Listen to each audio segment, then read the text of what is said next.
Part 3 of our 7-part series of Foundations of Safe Kettlebell Swings is the one that you've been waiting for. The base exercise that builds the kettlebell swing is not a squat. It is not down and up like an elevator here.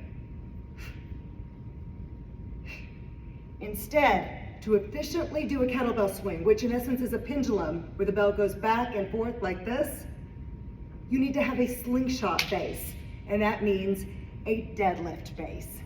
For a proper deadlift, your back is not always going to be vertical, but it is always going to be flat. As you flex forward at your hips, the hips go back, but the back stays flat. And I'm often asked, well, what about the knees? How much do I bend my knees?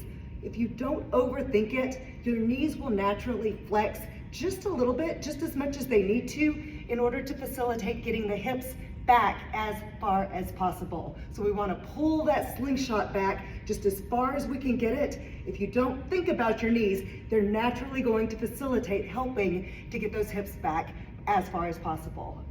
Now where the hands are placed, they shouldn't dangle way down here because you're losing potential force from the glutes. This is where the force comes that's going to drive the kettlebell out.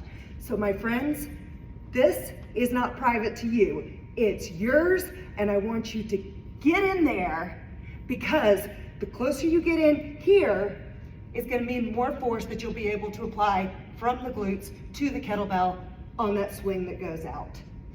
Now you see my arms are stopping at about shoulder height.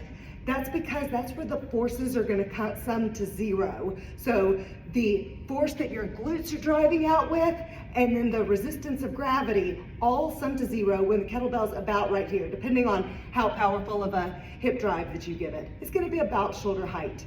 There's never going to be a time that you give it such a strong hip drive that the kettlebell goes anything higher than shoulder height. We're going to get into that in our 4th installment of this video series.